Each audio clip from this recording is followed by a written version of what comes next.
موضوع الدرس في أحوال المنافقين سورة الجمعة تفسير ابن كثير.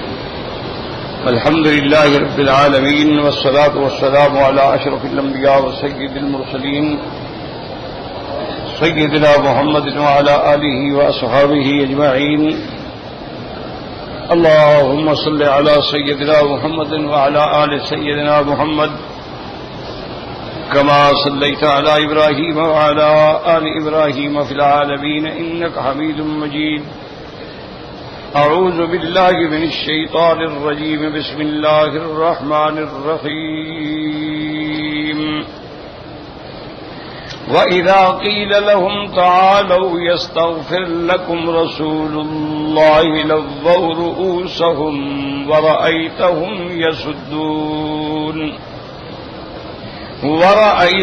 يصدون وهم مستكبرون. سواء عليهم أستغفرت لهم أم لم تستغفر لهم لن يغفر الله لهم إن الله لا يهدي القوم الفاسقين. هم الذين يقولون لا تنفقوا على من عند رسول الله حتى ينفضوا ولله خزائن السماوات والأرض ولكن المنافقين لا يفقهون. يقولون لئن رجعنا إلى المدينة ليخرجن الأعز منها الأذل ولله العزة ولرسوله وللمؤمنين ولكن المنافقين لا يعلمون. اب اللہ تبارک و تعالی نے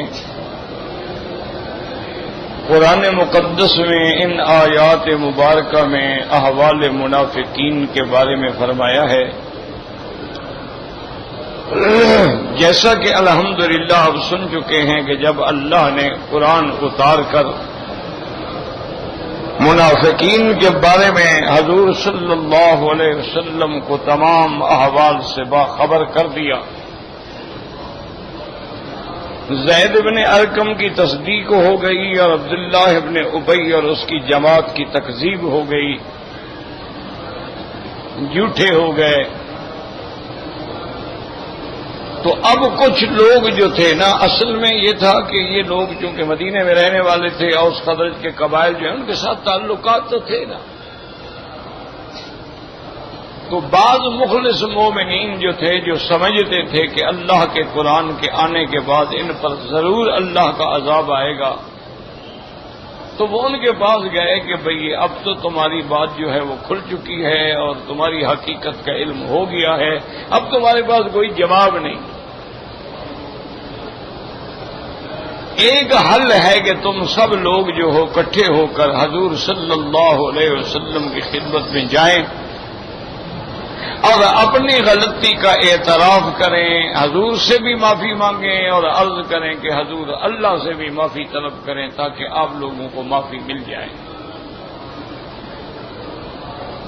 لیکن وہ اپنے نفاق میں اور کفر میں اور اناد میں اتنے مبتلا تھے کہ سب سے انکار کرتے، چھوڑو جی ہمیں کیا ضرورت ہے. یعنی بطور تکبر، جیسے آدمی زبان سے جواب دینا بھی ناجائز، سر ہلا دے گا، نہیں چھوڑو جی بس. تو انہوں نے بھی انکار کر دیا اور اپنے اس تکبر پہ، اپنے اس نفاق پہ اور اپنے اس ضد پہ قائم رہے. یہ بہت بڑا ایک امتحان ہے. اب حضور صلی اللہ علیہ وسلم کو کچھ صحابہ نے تو یہ بھی مشورہ دیا، جن میں حضرت عمر بھی ہیں رضی اللہ تعالی عنہ، کہ یا رسول اللہ صلی اللہ علیہ وسلم، جب واضح ہو گیا ہے کہ انہوں نے جھوٹ بولا ہے اور انہوں نے فتنہ برپا کیا ہے، تو حضرت عمر نے عرض کیا فاذن لی یا رسول اللہ، حضور آپ مجھے اجازت دیں میں اس خبیث کی گردن اڑا دوں. یہ گستاخ رسول ہے، یہ زندیق ہے، اور اس کا اب دنیا میں رہنا جو ہے وہ اور نقصان ہوگا. حضور نے فرمایا لا یا عمر، ایسا نہ کرو، کیونکہ جو لوگ دور ہیں ان کو تو حقائق کا پتہ ہی نہیں ہے نا، تو وہ یہ سمجھیں گے کہ حضور صلی اللہ علیہ وسلم جو ہیں وہ اپنے ساتھیوں کو بھی قتل کرنے کا حکم دے رہے ہیں. اس مسئلے کو رہنے دو اور چھوڑ. اسی اثنا میں عبداللہ ابن ابی کا جو بیٹا ہے عبداللہ، وہ حضور کی خدمت میں آیا. اس نے کہا کہ یا رسول اللہ صلی اللہ علیہ وسلم، حقیقت کھل گئی ہے کہ میرے باپ نے اور اس کے ساتھیوں نے جو آپ کی شان میں گستاخی کی ہے اور جھوٹ بولا ہے اور صحابہ کے بارے میں باتیں کی ہیں، اور میں نے سنا ہے کہ آپ میرے باپ کے قتل کرنے کا حکم دینے والے ہیں. تو یا رسول اللہ صلی اللہ علیہ وسلم، یہ فطری بات ہے کہ جب میرے باپ کو کوئی قتل کرے گا تو اس کا قبیلہ بھی اٹھے گا. تو یہ مسئلہ جو ہے بہت زیادہ ہو جائے گا، الجھ جائے گا. اس لیے میری درخواست ہے کہ آپ مجھے اجازت دیں، میں اپنے باپ کی گردن کاٹ کے آپ کے دروازے پہ پیش کرتا ہوں، کیونکہ اس سے کوئی فتنہ نہیں کھڑا ہو سکتا. ہر آدمی کہے گا بھی ہم نے تو نہیں قتل کیا، اس کے بیٹے نے اس کو قتل کیا، ہم کیا کریں. اور یا رسول اللہ میرے لیے کوئی مشکل نہیں ہے، جب آپ کا منکر ہے، آپ کا گستاخ ہے، تو پھر میرا باپ ہو کوئی ہو میں برداشت ہی نہیں کر سکتا. حضور صلی اللہ علیہ وسلم نے فرمایا کہ میں تمہیں اجازت نہیں دیتا، تم اپنے باپ کو ہرگز قتل نہ کرو، اور ہم اس کے ساتھ خود بھی قتل کرنا نہیں چاہتے، نرمی کا معاملہ کریں گے.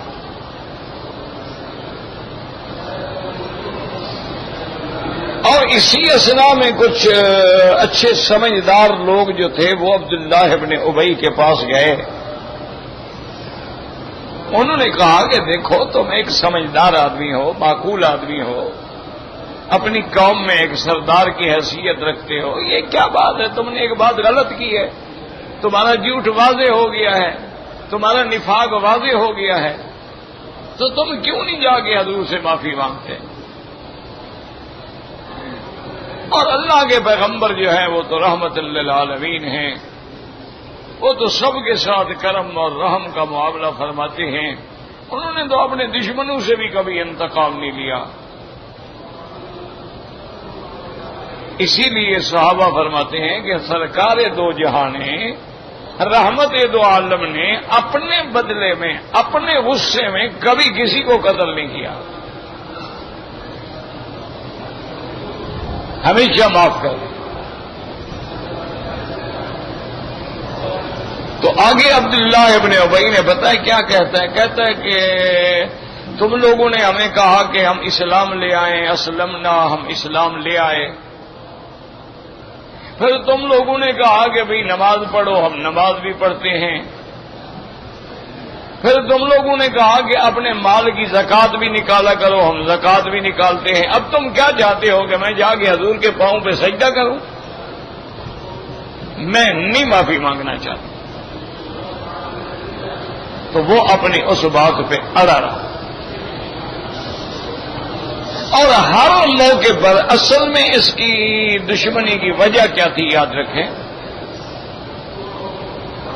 کہ سرکار دو عالم رحمت دو عالم صلی اللہ علیہ وسلم کے مدینہ منورہ میں آنے سے پہلے وہاں کے لوگ اس کو سردار بنانا چاہتے تھے، مدینے کا انصار کا سردار بنانا چاہتے تھے. انصار کے جو بڑے قبائل تھے نا، اوس اور خزرج. اب جب حضور صلی اللہ علیہ وسلم تشریف لے آئے تو پھر اس کی سرداری کی کیا حیثیت رہ گئی؟ جب چراغ آ جائے تو پھر اس کے بعد دیے تو نہیں جلتے نا. تو اس کی حیثیت جو تھی عبداللہ ابن ابی کی وہ ختم ہو گئی. تو اس کے دل میں اصل جلن یہ تھی کہ حضور صلی اللہ علیہ وسلم کے آنے سے میری سرداری کا جو خواب تھا وہ ختم ہو گیا, چکنا چور ہو گیا. اب ساری دنیا کا رجوع حضور کی طرف ہو گیا ہے. تو اصل سبب جو تھا دشمنی کا وہ یہ تھا. اور اس کی دشمنی کی انتہا یہ ہے کہ یہ وہی آدمی ہے جس نے سیدہ عائشہ صدیقہ رضی اللہ تعالی عنہا پہ تہمت لگائی. اصل اس قصے کا, اس قصہ افک کا, اس کا بھی سبب اصلی جو ہے وہ یہی عبداللہ ابن ابی. پھر بات بڑھتی گئی, جب بات چلتی ہے نکلتی ہے تو پھر چل پڑتی ہے. پھر اس میں کچھ سچے مسلمان بھی بیچارے غلط فہمی کا شکار ہو گئے, لیکن بنیاد رکھنے والا بندہ جو تھا وہ یہ تھا. لیکن اس کا یعنی آپ اندازہ دیکھیں, اس کی دشمنی دیکھیں, اس کی انتہائی بغض دیکھیں, اور میرے آقا کی انتہائی شفقت دیکھیں, کرم دیکھیں, رحمت دیکھیں کہ عبداللہ ابن ابی جب بیمار ہوا اور اس کی حالت غیر ہوتی گئی تو اس کے بیٹے نے عبداللہ نے آگے عرض کیا کہ یا رسول اللہ صلی اللہ علیہ وسلم ان ابی علی اشراف الموت, میرا باپ مرنے کے قریب ہے. حضور نے فرمایا کہ اچھا ایسا کرو کہ ایک تو تم میرا یہ قمیض جو ہے نا یہ لے جاؤ, اور اگر تمہارے باپ کی وفات ہو جائے تو اس کو کفن کے ساتھ یہ میرا قمیض جو ہے یہ بطور کفن پہنائے, اور جب اس کی موت ہو جائے تو مجھے خبر کرنا, میں اس کا جنازہ پڑھوں گا. یعنی اندازہ کریں کتنا بڑا کرم ہے. وہ دشمن ہے, وہ حرم رسول پہ تہمت لگانے والا ہے, تو فرماتے میرا قمیض بھی لے جاؤ.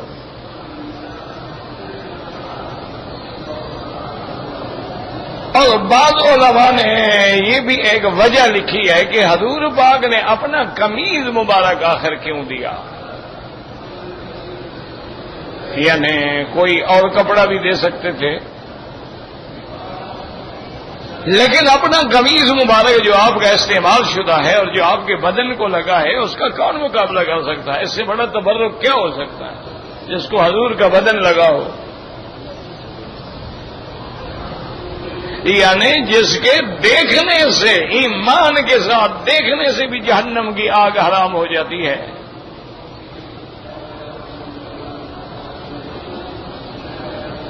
اور جن کے ہاتھ لگانے سے انسانوں کی قسمت بدل جاتی ہے اس کا کپڑا ہو.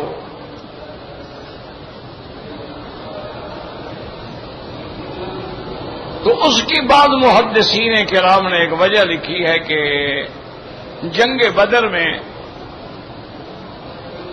جب قریش مکہ کے لوگ جو تھے وہ قید ہو گئے تو ان قیدیوں میں حضور صلی اللہ علیہ وسلم کے چچا جو ہیں حضرت عباس بھی تھے, وہ بھی قید ہو گئے کیونکہ 70 ان کے سردار مارے گئے تھے اور 70 قید ہو گئے. ان میں حضرت عباس بھی تھے, وہ بھی قید ہو گئے, اور جنگ کی وجہ سے ان کا قمیض جو تھا نا وہ ریزہ ریزہ ہو گیا, پھٹ گیا.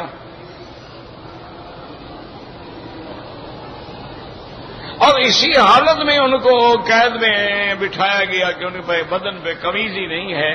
تو حضور نے فرمایا اپنے صحابہ سے بھی کسی کے پاس کوئی قمیض ہو تو اس کو دے دو, پہن لے. صحابہ نے عرض کیا کہ یا رسول اللہ ہم تو دینے کے لیے تیار ہیں, لیکن عباس بڑا لمبا آدمی ہے, ماشاءاللہ. عباس بھی تو سردار تھے نا, 6 فٹ لمبا قد اور ماشاءاللہ جمال. تو یہ عبداللہ ابن ابی جو ہے نا یہ اپنا قمیض لے آیا. اس نے کہا یا رسول اللہ میرا قمیض عباس کو آ جائے گا. تو عبداللہ ابن ابی نے وہ اپنا قمیض جو تھا وہ حضور کے چاچے کو دیا. تو سرکار نہیں چاہتے تھے کہ اس بدبخت کا احسان میرے اوپر باقی رہے. اس لیے حضور پاک صلی اللہ علیہ وسلم نے وہ احسان زندگی میں اتار دیا. اور جنازہ پڑھنے کا بھی وعدہ فرما دیا کہ کوئی دشمن یہ نہ سمجھے کہ بھئی انہوں نے اگر حضور کی بیوی پہ بات کی ہے تو حضور نے جنازہ بھی چھوڑ دیا، حالانکہ وہ کلمہ پڑھتا تھا. یہ تو الگ بات ہے، وہ منافق تھا لیکن ظاہراً تو کلمہ پڑھتا تھا.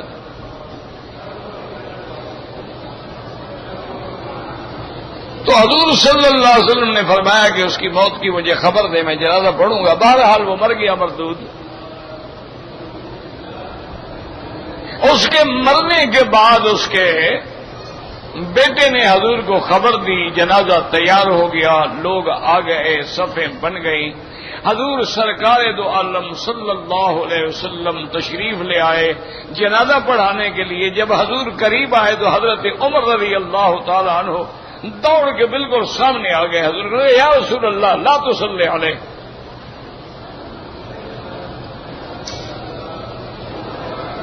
انہوں نے کہا کہ یا رسول اللہ آپ اس میں جنازہ پڑھا رہے ہیں.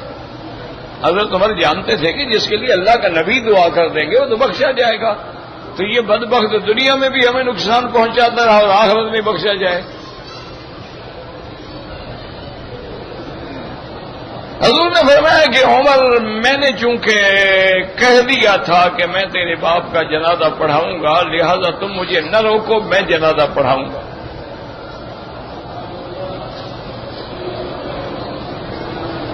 حضرت عمر رضی اللہ تعالیٰ عنہ کہتے ہیں میں حیران ہوں کہ حضور کی محبت میں میرے اندر یہ جرت طاقت کیسے پیدا ہو گئی. میں نے حضور کا دامن پکڑ لیا، قبیض پکڑ لیا. لا یا رسول اللہ میں آپ کو نہیں پڑھانے دوں گا.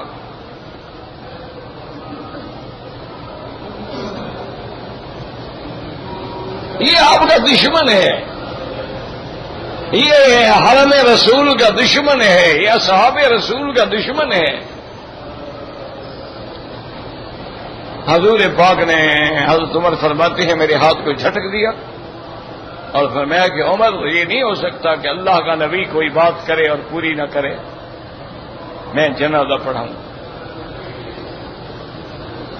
تو حضور صلی اللہ علیہ وسلم نے جنازہ پڑھایا.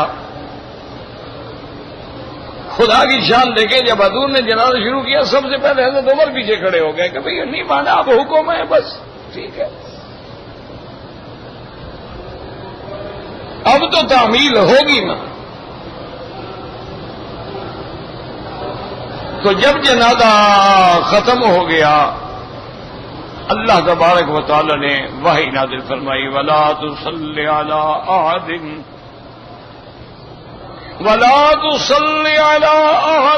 منهم مات ابدا ولا تقم على قبره انہم کفروا باللہ ورسولہ. اللہ نے فرمایا میرا بدنی ایسے لوگوں کا کبھی جنازہ نہ پڑھایا کریں. عمر نے ٹھیک کہا ہے. اور نہ ان کی قبر پہ کبھی کھڑے ہو کے بخشش کی دعا مانگیں. انہوں نے اللہ سے بھی کفر کیا ہے، اللہ کے رسول سے بھی کفر کیا ہے، پھر ایسے کافروں کے جنازے پڑھنے کی اجازت نہیں ہے. اب آپ اندازہ کریں اللہ تبارک و تعالیٰ کا جب وحی آ گئی حضور نے فرمایا کہ عمر اللہ نے تیرے فیصلے کو قبول فرما لیا ہے. حضرت عمر رضی اللہ تعالیٰ عنہ خوشی سے رو پڑے کہ اللہ نے میری لاج رکھ لی ہے. میں تو ڈر رہا تھا کہ میں نے حضور کو پکڑا کہیں مجھ پر عتاب نہ آ جائے. لیکن یہاں پر مسائل سمجھیں کہ اگر کسی کافر پر اللہ کا نبی بھی دعا مانگ لے تو اس کے حق میں دعا قبول نہیں ہوتی. مسئلہ سمجھو، یعنی اگر آدمی مشرک ہے، کافر ہے، مر گیا ہے، اللہ کا پیغمبر اس کے لیے دعا کر رہا ہے تو وہ دعا قبول نہیں ہوتی.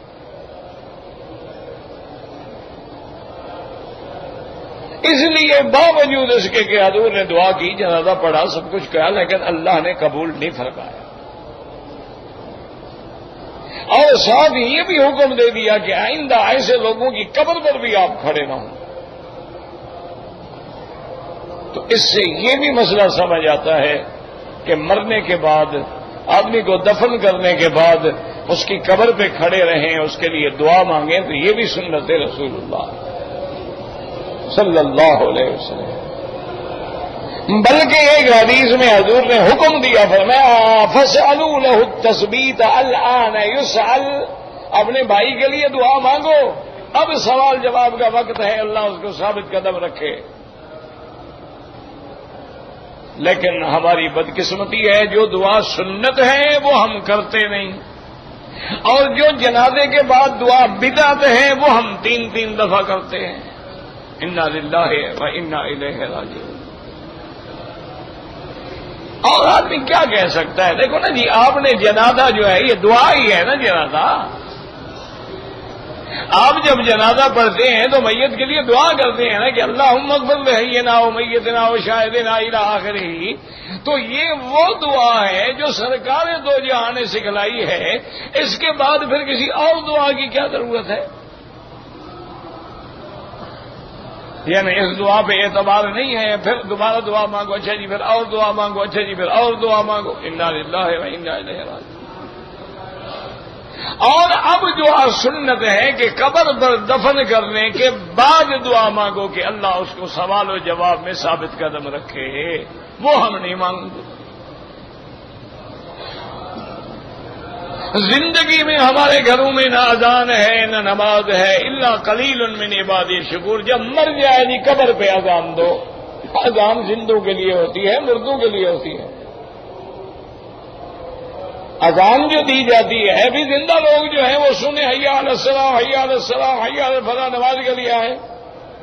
مردوں پر تو نہ نماز ہے نہ روزہ ہے، ان کے لیے اذان دینے کا کیا مطلب ہے؟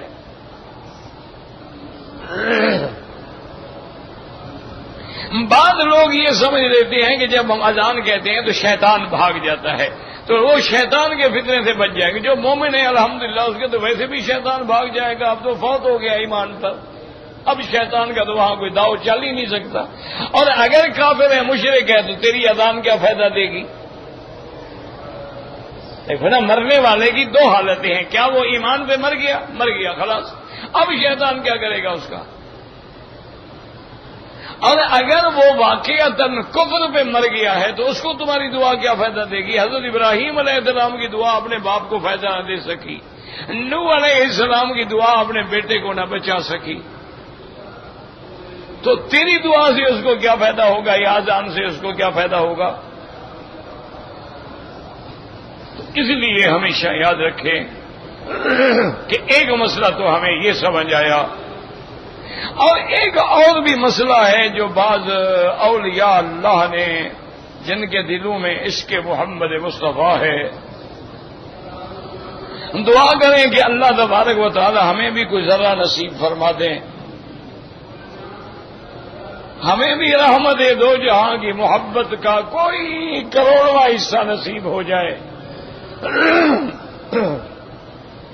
جس کے درود پڑھنے سے نجات ہو سکتی ہے تو اس کی محبت سے نجات نہیں ہوگی، ایک وہ بات ہے۔ انہوں نے یہاں ایک اور مسئلہ بھی لکھا ہے، انہوں نے کہا کہ حضرت عمر روکتے رہے، حضور اصرار فرماتے رہے، آخر حضور نے جنازہ پڑھا دیا۔ جب آپ نے جنازہ پڑھا دیا تو اللہ نے قرآن نازل فرما دیا کہ جنازہ نہ پڑھایا کریں ایسے لوگوں کا، اور نہ ان کی قبر پہ کھڑے ہوں۔ تو اگر حضور کے جنازہ پڑھانے سے پہلے جبریل آ جاتے تو حضور نہ پڑھاتے؟ بھئی جبریل علیہ السلام اگر بعد میں آ سکتے ہیں تو پہلے بھی تو آ سکتے ہیں نا، تو اگر 10 منٹ پہلے آ جاتے تو حضور پاک اس کا جنازہ کیوں پڑھاتے؟ لیکن ان علماء نے لکھا کہ حکمت یہ تھی کہ اللہ کے نبی کہہ چکے تھے کہ میں جنازہ پڑھاؤں گا، حضرت عمر نے کہا کہ نہ پڑھائیں۔ اگر اللہ پہلے وحی بھیج دیتے تو نبی کی بات رہ جاتی اور عمر کی بات مقدم ہو جاتی۔ اللہ نے فرمایا نہیں، ابھی تو ہم اپنے نبی کی بات پوری کرنے دیتے ہیں، لیکن آئندہ کے لیے ہدایت دے دیتے ہیں کہ ایسے لوگوں کا جنازہ نہ پڑھایا کریں۔ ابھی تو ہم اللہ کا نبی کہہ چکا ہے، ہم اپنے نبی کو سچا کرتے ہیں۔ اللہ کے پیغمبر نے کہہ دیا کہ میں نے پڑھانا ہے تو بس پڑھانے دیا، ورنہ اللہ روک دیتے کہ مت پڑھاؤ، پہلے بھی روک سکتے تھے۔ تو اس میں عظمت شان محمد مصطفیٰ ہے صلی اللہ علیہ وعلی آلہ واصحابہ وسلم تسلیما کثیرا کثیرا۔ تو اس لیے ان آیات میں ان منافقین کا، ان اعداء رسول کا، ان دشمنان اسلام کا، ان دشمنان دین کے واقعات کا تعلق ہے جنہوں نے حضور صلی اللہ علیہ وسلم کی، لیکن یاد رکھیں یہ منافق اعتقادی ہیں۔ اعتقادی منافق کا کیا معنی؟ ایمان ظاہر میں اور کفر باطن میں، یہ ہوتا ہے منافق اعتقادی۔ ایک ہوتا ہے منافق عملی کہ ہے تو مسلمان لیکن اعمال منافقوں والے ہیں، اس کو ہم کافر نہیں کہیں گے۔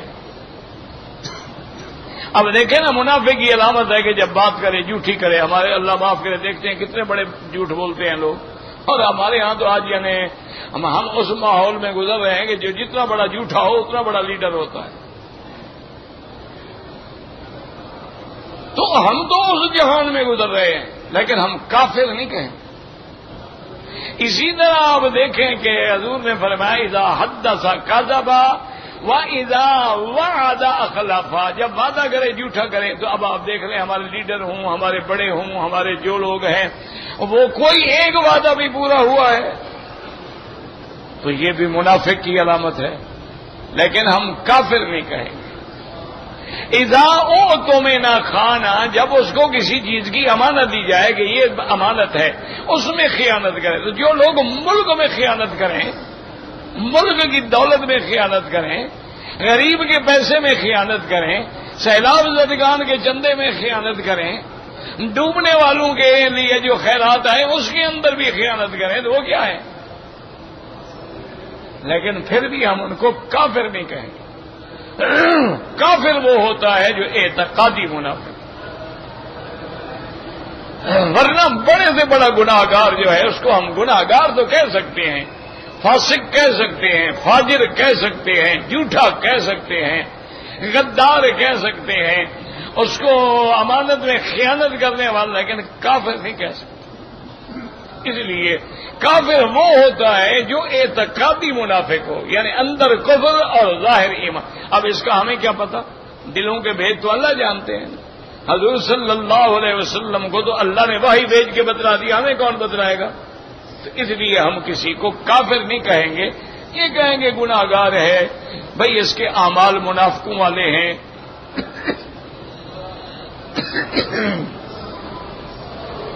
اس کے احوال منافقوں والے ہیں، لیکن اس پہ ہم کفر کا فتویٰ نہیں لگا سکتے۔ تو یہ آیات ہیں جن میں اب مفسر رحمۃ اللہ علیہ فرماتے ہیں یقول تعالی مخبرا عن المنافقین علیہم لعائن اللہ، ان آیات میں اللہ منافقین کے بارے میں خبر دیتے ہیں جن پہ اللہ کی لعنتیں ہوں۔ اذا قیل لهم تعالوا يستغفر لكم رسول الله لووا رؤوسهم ورأيتهم يصدوا وأعرضوا عما قيل لهم استكبارا ذلك واحتقارا لما قيل لهم، جب ان کو کہا جاتا ہے کہ چلو حضور پاک تمہارے لیے اللہ سے معافی مانگیں گے تو وہ اپنے گردنوں کو پھیر دیتے ہیں، اعراض کرتے ہیں، تکبر کرتے ہوئے، اور ایک چھوڑو جی ہمیں کیا ضرورت ہے۔ وَلِهَذَا قَالَ تَعَالَىٰ وَرَأَيْتَهُمْ يَصُدُّونَ وَهُمْ مُسْتَكْبِرُونَ، آپ نے دیکھا وہ اعراض کر رہے ہیں اور ساتھ تکبر بھی کر رہے ہیں۔ ثُمَّ جَازَاهُمْ عَلَىٰ ذَٰلِكَ فَقَالَ تَبَارَكَ وَتَعَالَىٰ، اب اللہ نے ان کو سزا دی، فرمایا سَوَاءٌ عَلَيْهِمْ أَسْتَغْفَرْتَ لَهُمْ أَمْ لَمْ تَسْتَغْفِرْ لَهُمْ فَلَن يَغْفِرَ اللَّهُ لَهُمْ إِنَّ اللَّهَ لَا يَهْدِي الْقَوْمَ الْفَاسِقِينَ۔ اللہ نے فرمایا میرا مدنی آپ ان کے لیے بخشش مانگے یا نہ مانگے ہم ان کو معاف نہیں کریں گے۔ اللہ تبارک و تعالی حد سے نکلنے والوں کو ہدایت نہیں دیتے۔ کما قال فی سورۃ براءۃ وقد تقدم الکلام علی ذلک وایراد الاحادیث المرویۃ هنالک۔ اب مفسر رحمۃ اللہ علیہ فرماتے ہیں کہ اس آیت پر جتنی احادیث مبارک ہیں، اقوال ہیں، وہ میں سورۃ براءۃ میں ذکر کر چکا ہوں۔ وقال ابن ابي حاتم حدثنا ابي قال حدثنا ابن ابي عمر الادني قال قال سفيان لووا رؤوسهم قال ابن ابي عمر حول سفيان وجهه على يمينه وعلى بينه شرا ثم قال هو هذا. وقد ذكر غير واحد من السلف ان هذا السياق كله نزل في عبد الله بن ابي بن سلول كما سنورده قريبا ان شاء الله. اب بعض علماء نے یہ بھی فرمایا کہ لووا رؤوسهم سے مراد ابو سفیان ہیں. جب وہ ایمان نہیں لے آئے تھے، جب ان کو کہا گیا تو انہوں نے اپنے چہرے کو پھیرا جانب یمین اور ایسی نظروں سے دیکھا جس میں حکارت تھی. شذرن کہنے لگا اچھا اس کے بعد جا کے میں معافی مانگوں، یعنی دوسرے لیکن مفسر فرماتا ہے کہ یہ قول درست نہیں ہے. یہ ساری آیات جو ہیں وہ عبداللہ ابن ابی ابن سلول رئیس المنافقین کے بارے میں اتری ہیں، اور اس کا تعلق سورت مدنیہ سے ہے، اس کا تعلق ابو سفیان سے نہیں ہے. وبه الثقة عليه تقرأ وقد قال محمد بن اسحاق في السيرة لما قدم رسول الله صلى الله عليه وسلم المدينة يعني مرجعه من أحد. محمد بن اسحاق نے اپنی سیرت کی کتابوں میں لکھا ہے کہ جب حضور صلی اللہ علیہ وسلم احد کی جنگ سے مدینہ منورہ واپس آئے، کان عبداللہ بن ابی بن سلول كما حدثني من شهاب الزهري له مقام يقومه كل جمعة لا ينكر شرفا له من نفسه ومن قومه وكان فيهم شريفا. ابن شهاب زہری نے یہ بھی لکھا ہے کہ عبداللہ ابن ابی کا بھی ایک مقام تھا اپنی قوم میں، اور وہ بھی جمعہ کے دن بیٹھتا تو سب اس کے پاس اکٹھے ہوتے. لا ينكر شرفا له من نفسه، اس کا بڑا مقام تھا، عزت تھی اپنی قوم کے اعتبار سے بھی، نفس کے اعتبار سے. وکان فیہم شریفا، اپنی قوم میں وہ بہت بڑا آدمی اور اچھا آدمی سمجھا جاتا تھا. اذا جلس النبی یوم الجمعہ یخطب الناس قام فقال ایھا الناس ھذا رسول اللہ صلی اللہ علیہ وسلم بین اظہرکم اکرمکم اللہ به وعزکم به فانصروه وعزروه واسمعوا له واطیعوا ثم یجلس حتی اذا صنع یوم احد ما صنع یعنی مرجعه بثلث الجیش ورجع الناس. اور یہ عبداللہ ابن ابی جب حضور صلی اللہ علیہ وسلم جمعہ کے دن تشریف لے آتے، ممبر پہ بیٹھتے تھے، یہ کھڑا ہوتا اور لوگوں کو کہتا کہ اے لوگو ھذا رسول اللہ، یہ اللہ کا پیغمبر ہے، اللہ نے بھیجا ہے، اس پیغمبر کی تم اکرام کرو، اس پیغمبر کی عزت کرو، اس پیغمبر کی مدد کرو اور نصرت کرو، اس پیغمبر کی باتوں کو سنا کرو اور اس کی اطاعت کیا کرو. اس کے بعد بیٹھ جاتا تھا. لیکن جب جنگ احد کا موقع آیا تو یہ اپنے لشکر کو لے کے منافق واپس چلا آیا. فقام یفعل ذلک کما کان یفعلہ فاخذ المسلمون بثيابهم من نواحی وقالوا اجلس يا عدو الله لست لذلك باهل وقد صراط ما صار وخرج الطارق والناس يقول والله لك انما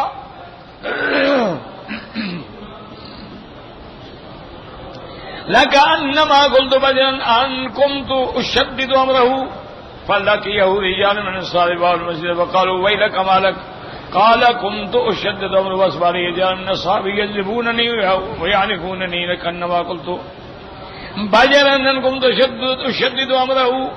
اب وہ جب جنگ احد میں اس نے دھوکہ کیا، اپنی جماعت کو واپس لے کے چلا آیا، جنگ احد میں شکست ہو گئی، تو پھر جب جمعہ کا موقع آیا تو پھر کھڑے ہو کے وہی اپنی عادت کے مطابق حضور کی تعریف کے لیے کھڑا ہوا. تو صحابہ نے پکڑ لیا، انہوں نے کہا بیٹھ جاؤ بدبخت جھوٹے، تم نے کیا کیا جنگ احد کے موقع پر کہ اب کھڑے ہو کے جھوٹ بول رہے ہو؟ اب ظاہراً تعریفیں کرتے اور تم نے تو خود حضور کی اطاعت نہیں کی ہے. تو کہنے لگا میں تو حضور کی تعریف کرنے کے لیے کھڑا ہوا ہوں. لیکن صحابہ نے جب اس کو کھینچا تو اٹھ کے چلا گیا. جب باہر نکلا تو انصار کے لوگوں نے پوچھا کہ کیا بات ہو گئی؟ انہوں نے کہا کمال ہے، میں تو حضور کی تعریف کے لیے کھڑا ہوا تھا، لیکن صحابہ نے میری بے عزتی کی ہے اور مجھے کھینچا ہے اور مجھے ذلیل کیا ہے، اور اس لیے میں اس مجلس کو چھوڑ کے جا رہا ہوں. قالوا ويلك ارجع يستغفر لك رسول الله انہوں نے کہا ہلاکت ہو تیرے لیے، واپس چلو، حضور پاک سے معافی مانگو۔ واللہ ما ابتغی ان یستغفر لی، کہنے لگا خدا کی قسم مجھے کوئی ضرورت نہیں ہے کہ حضور میرے لیے معافی مانگیں۔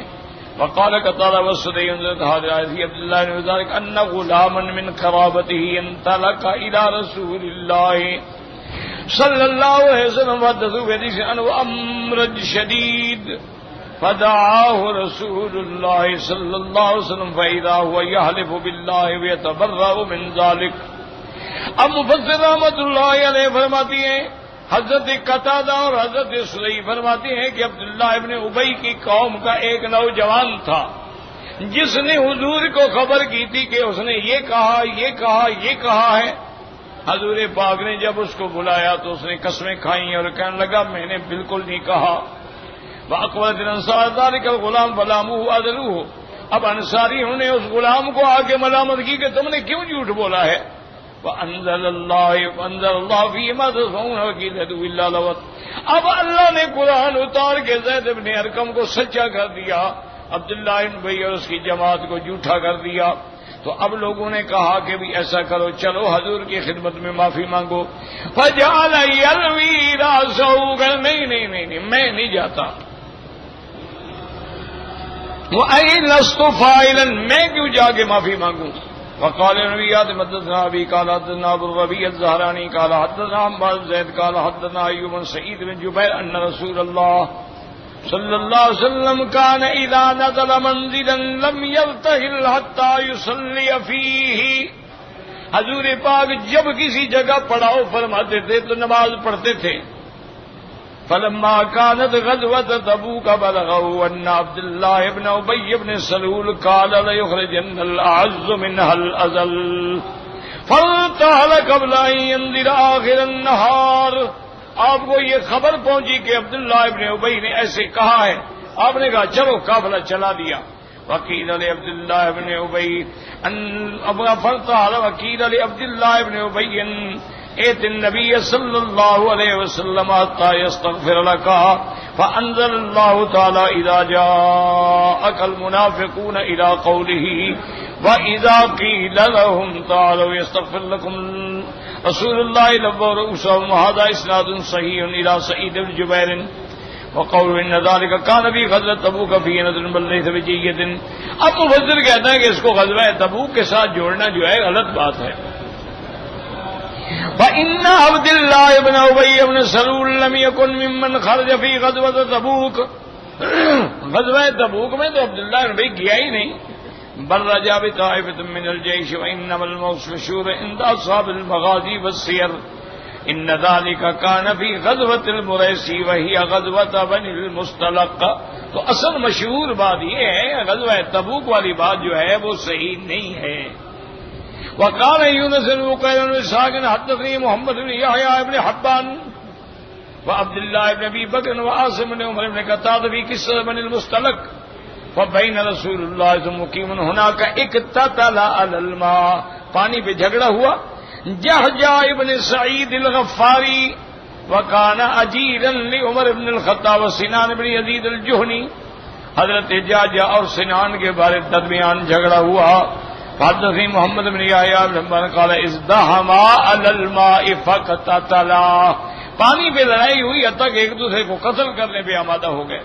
وقال سنان يا معشر الانصار وقال الجحجا يا معشر المهاجرين فزيد بن ارقم بن عند عبد الله بن ابي فلما سمع قال قد صابرونا في بلادنا۔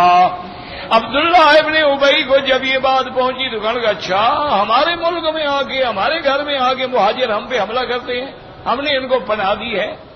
واللہ امام اللہ وجلابی بقریش هذه الا كما قال القائل سمن قلبك یا خلق نعوذ باللہ، کہنے لگا ہم نے ان کو پالا ہے کھلایا ہے اب ہمیں کاٹتے ہیں نعوذ باللہ۔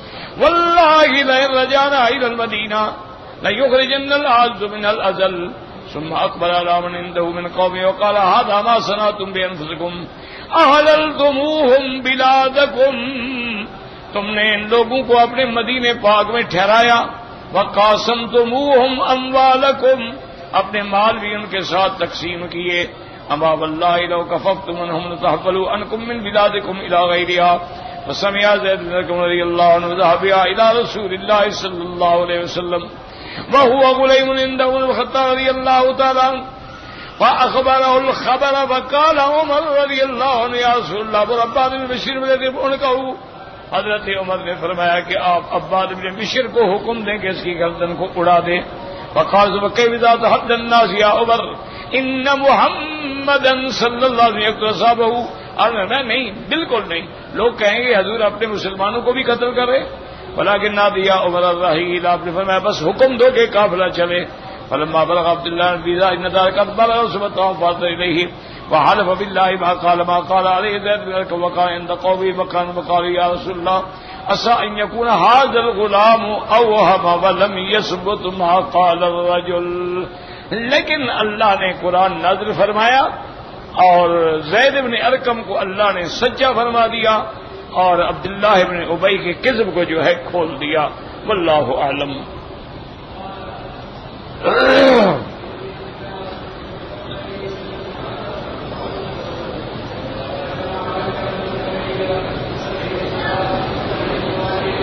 کہتے جی کہ اگر کسی محرم پر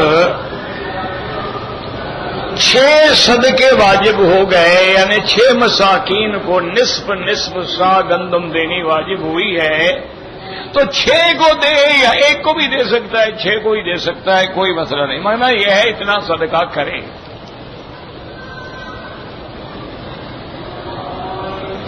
کہتے ہیں جی کہ بعض لوگ یہ کہتے ہیں کہ اگر یوم یعنی 10 ذی الحجہ کو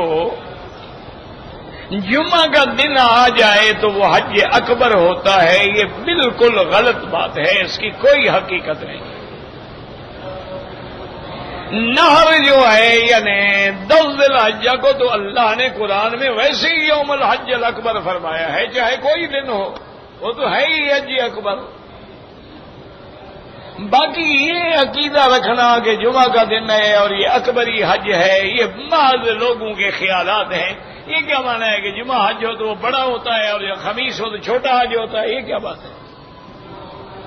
ہاں یہ الگ بات ہے کہ جمعہ کا دن افضل ہے، اعلیٰ ہے، مسلمانوں کی عید ہے. اگر اللہ اس دن حج جمع کر دے، عرفات بھی ہو اور جمعہ بھی ہو، تو سبحان اللہ ثواب بڑھ جائے گا. کہ جیسے حضور پاک نے رحمت للعالمین صلی اللہ علیہ وسلم نے جب حج فرمایا وہ جمعہ کا دن تھا، تو حضور پاک کا حج جو ہے وہ جمعہ والے دن مبارک تھا. تو اگر کسی کو نصیب ہو تو بڑی اچھی بات ہے.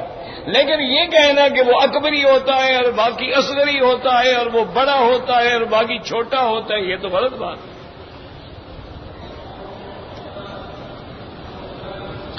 کہتے ہیں جی کہ حج مقبول کے نشانات کیا ہیں، علامتیں کیا ہیں کہ بھئی ہمارا حج قبول ہوا یا نہیں ہوا ہے، اس کا ہمیں کیسے پتہ لگے گا؟ بالکل آسان ہے.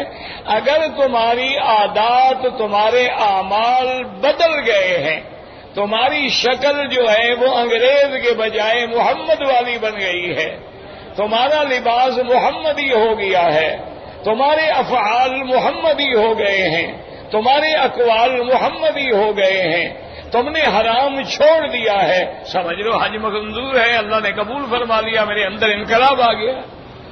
اور اگر پہلے سے بھی زیادہ بگڑ گئے ہو تو سمجھو کہ اللہ نے میرا حج میرے منہ پہ مار دیا ہے، میرا حج مردود ہے. یہ تو صحیح حدیث مبارک میں ہے کہ اگر نیکی کے بعد اور نیکی کرنے کی توفیق ہو تو سمجھو پہلی نیکی قبول ہو گئی ہے، اور اگر نیکی کے بعد نیکی کی توفیق ہی نہ ہو یا اور نعوذ باللہ گناہوں میں بڑھ جائے تو سمجھو کہ وہ نیکی ہماری مردود ہو گئی ہے. یہ تو بڑا آسان مسئلہ ہے، کوئی مشکل ہی نہیں ہے کہ آپ حج پہ آئے ہیں، آدمی داڑھی مڈاتا تھا، داڑھی رکھ لی، بے نمازی تھا، نمازی ہو گیا، شراب پیتا تھا، رشوت کھاتا تھا، حرام کھاتا تھا، توبہ کر لی، سمجھو الحمدللہ قبول ہو گیا.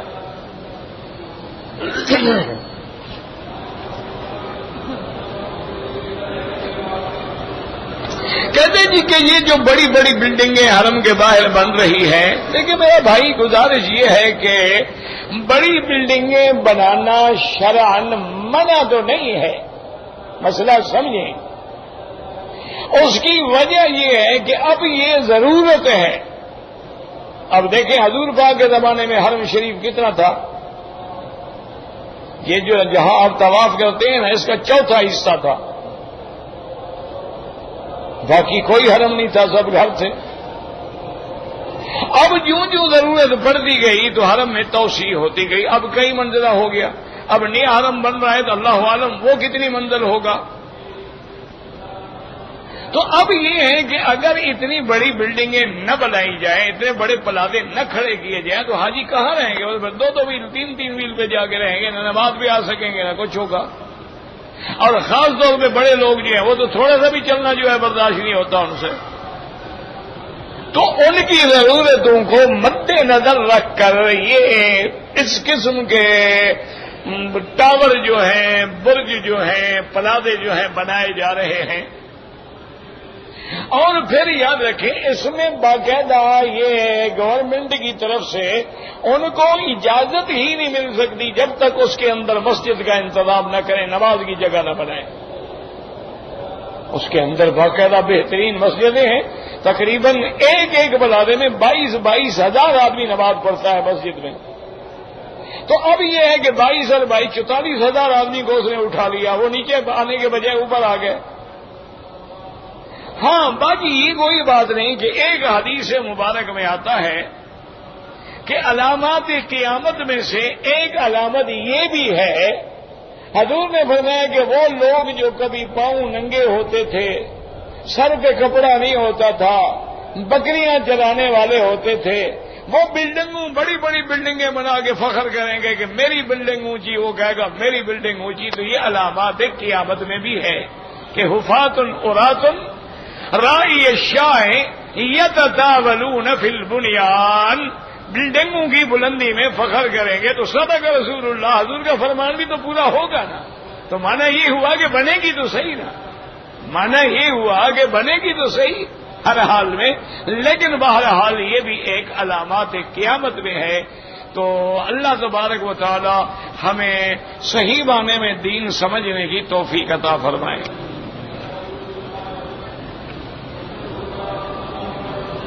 بھئی آپ کلاک ٹاور میں کریں یا بلاک ٹاور میں کریں، جو بھی مکے جدے والے لوگ ہیں سب کا حج افراد ہے. سیدھی سی بات، جو میقات کے اندر ہیں ان کا حج افراد ہے.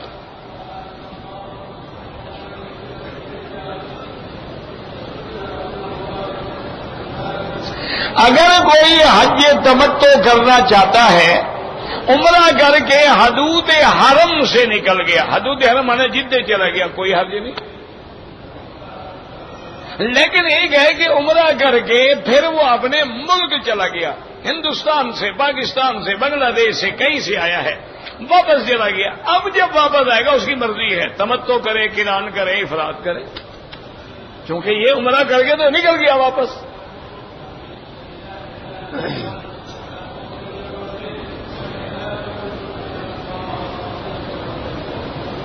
اگر کوئی آدمی پاسپورٹ کی تجدید کے لیے جدے میں جاتا ہے، واپس آتا ہے تو عمرہ ضروری ہے؟ کوئی ضروری نہیں. جدہ جو ہے وہ میقات نہیں ہے، حد حرم سے باہر ہے.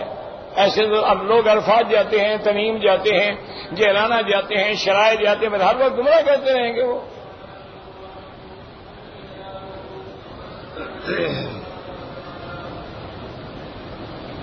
میں 3 مہینے کے لیے مکے میں ہوں، میں جب حج کروں گا تو نماز جو ہے اگر امام کے ساتھ ملے تو قصر پڑھو، جھگڑے میں مت پڑھو. اور اگر امام کے ساتھ مسجد میں نہیں پہنچو گے تو ہر کیمپ میں اپنے اپنے مسلک کی جماعتیں بھی ہوں گی، امام بھی ہوں گے، علماء بھی ہوں گے. پریشان ہونے کی کوئی ضرورت نہیں ہے. آج کل کو مولویوں کی کمی ہے، بلا فکر نہ دو. کہتے ہیں جی کہ جنازہ ہوتا ہے حرم میں، ہمیں پتہ نہیں لگتا ایک ہے یا 2 ہیں، جو امام کی نیت وہی ہماری نیت، بات ختم. نہیں پتہ لگتا. اگر پتہ لگتا ہے تو دل میں نیت کر لی، اگر نہیں پتہ لگتا ہے تو بھئی بس جو امام پڑھے ہم بھی پڑھیں، چاہے 2 ہیں، چاہے 10 ہیں، چاہے 20 ہیں.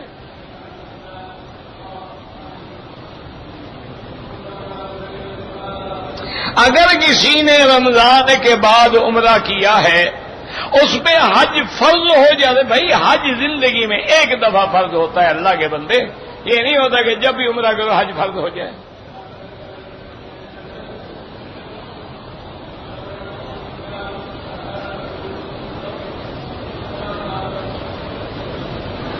اگر کوئی اپنے 5 سال کے بچے کو احرام بندوا کے ساتھ عمرہ کروا رہا ہے تو نیچے ڈائپر باندھ سکتا ہے. بچے کے لیے کیا ہے؟ اس کے لیے تو احرام بھی کوئی ضروری نہیں.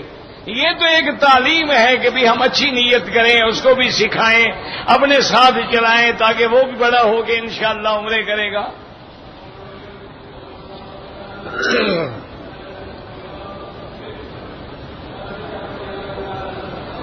کہتے جی کہ ہمارے دفتر کا جو لباس ہے وہ پتلون ہے, ہم مجبور ہیں, تو آپ پتلون ٹخنوں سے اوپر والی پہنا کریں. پتلون پہننے کا حکم ہے, یہ تو نہیں انہوں نے کہا کہ ٹخنوں سے نیچے بھی پتلون پہنو.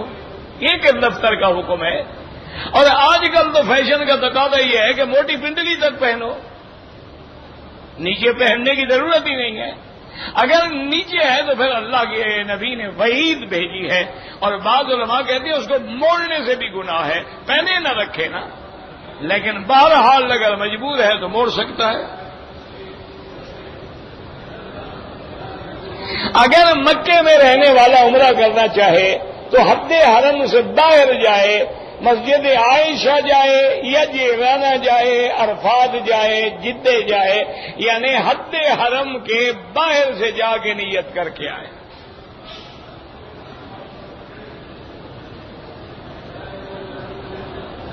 کہتے جی کہ ہمارے یہاں ایک میزان بینک ہے اور ایک اسلامی بینک ہے. بھئی میں نے بھی سنا ہے, میں جانتا نہیں ہوں, نہ میرے پاس ان کی کوئی تفصیلات ہیں, نہ ان کا طریقہ کاروبار ہے. سنا میں نے یہ ہے کہ وہ اسلامی طریقے پہ کام کرتے ہیں اور اچھے لوگوں سے سنا ہے, یعنی پڑھے لکھے لوگوں سے سنا ہے. اچھا, بعض علماء کہتے ہیں کہ وہ 100% تو اسلامی نہیں ہیں لیکن 80% ہیں. اگر وہ 80% بھی ہیں تو ان کی مدد کریں, اگر مدد نہیں کریں گے تو بند ہو جائیں گے, اور اگر وہ بند ہو جائیں گے تو پھر ہم یہودی بینکوں سے کاروبار کریں گے. بھائی ایک آدمی اسلام کی طرف آ رہا ہے, اس کی مدد کرو اور اس کو کہو کہ اپنی غلطیاں دور کریں. بہرحال جو میں نے سنا ہے, باقی میں خود بالکل نہیں جانتا, کیونکہ جب تک کسی کے ڈاکومنٹ سارے نہ دیکھے جائیں, ان کی پالیسیاں نہ دیکھی جائیں کہ کیا ان کے پاس نظام مضاربت ہے, مشارکت ہے, مرابحہ ہے, کس انداز میں وہ بزنس کرتے ہیں, ہمیں تو پتہ ہے ہی نہیں. لیکن بہرحال بڑے سینکڑوں لوگ کہتے ہیں کہ وہ ٹھیک ہے.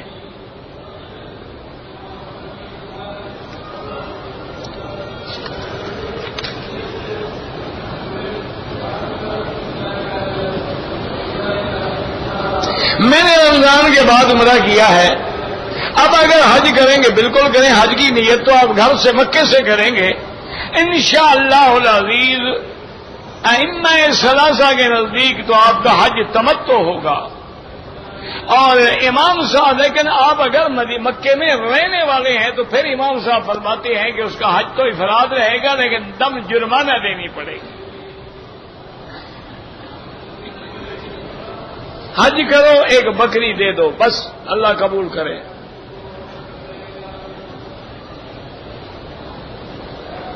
ہم نے پہلے حج کیا ہوا ہے, عمرہ کر سکتے ہیں, بالکل کر سکتے ہیں.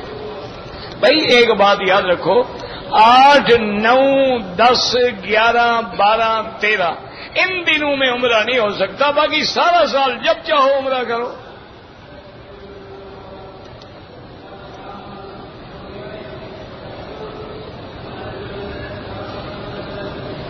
مدینہ جائیں, واپسی پر بھی عمرہ کریں. اگر کوئی کام ہے, ڈپٹی ہے, مجبوری ہے, پھر عمرہ نہ کرے تو جرمانہ نہیں ہے, ورنہ ہر حال میں احرام باندھ کے آئیں.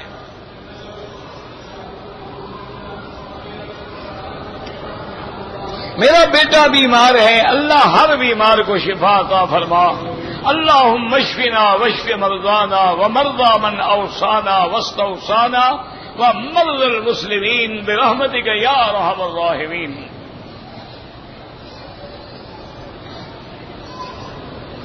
زندہ جو لوگ ہیں ان کے لیے نہ عمرہ کریں. ہاں اگر معذور ہے وہ نہیں کر سکتا، ورنہ آپ اپنے لیے عمرہ کریں، ان کے لیے دعا کریں.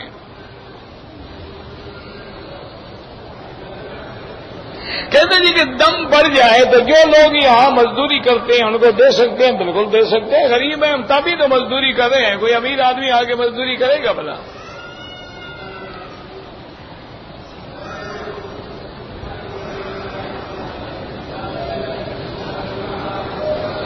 اگر میں حج بدل کر رہا ہوں، اب میں اپنا عمرہ بھی کر سکتا ہوں. دیکھیں بھائی مسئلہ جو ہے وہ تو بڑا سخت ہے. احناف کے نزدیک تو یہ ہے کہ حج بدل کرنے والا حج افراد کا احرام باندھے اور اسی احرام میں رہے، حج مکمل کر کے کنکری مار کے سر منڈا کے پھر احرام کھولے. تو جب اسی احرام میں رہے گا تو کوئی اور عمرہ ہو ہی نہیں سکتا. لیکن باقی ائمہ اجازت دیتے ہیں کہ بھئی اگر ایک آدمی حج بدل کر رہا ہے لیکن اپنے پیسے سے کر رہا ہے، اس کو کسی نے پیسہ نہیں دیا، پیسہ اس کا اپنا ہے، اپنے باپ کے لیے کرنا چاہتا ہے، ماں کے لیے کرنا چاہتا ہے، چاچے کے لیے کرنا چاہتا ہے، تو اگر وہ عمرہ بھی کرے اور تمتع ہو تو کوئی حرج نہیں.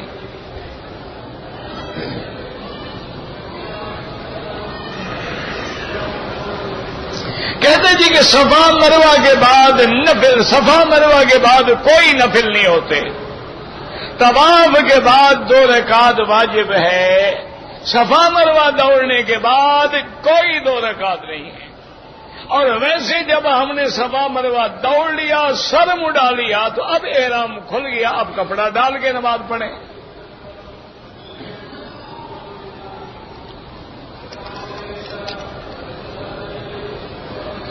زکات کے فرض ہونے کے لیے 7.25 تولے سونے کی قیمت لگا لو.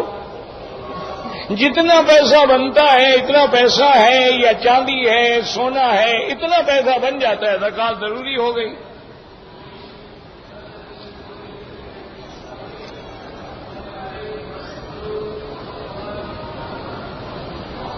میں شرائع میں رہتا ہوں، شرائع والے جو ہیں وہ تمتع نہیں کر سکتے، حج افراد کریں گے. تمتع کرنا ہے پھر میقات کے باہر جاؤ. میرا ایک دوست کہتا ہے کہ داڑھی کی کوئی حد نہیں ہے. اس سے بڑا احمق میں نے پھر کوئی نہیں دیکھا دنیا میں. حضور کی داڑھی جب سینے مبارک تکتے ہیں تو حد تو ہو گئی، حد کہتے نہیں ہے.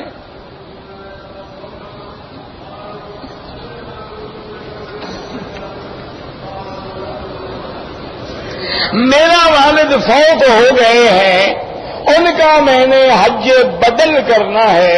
حج بدل میں افضل حج افراد ہے، لیکن کوئی اپنے پیسے سے کرنا چاہتا ہے تو کوئی بھی کر لے، چونکہ پھر خرچہ بڑھ جاتا ہے نا. تمتع میں بکری دینی ہوگی، قران میں بکری دینی ہوگی، افراد میں تو بکری نہیں دینی ہوگی. تو لیکن اگر پیسے ہی آپ کے اپنے ہیں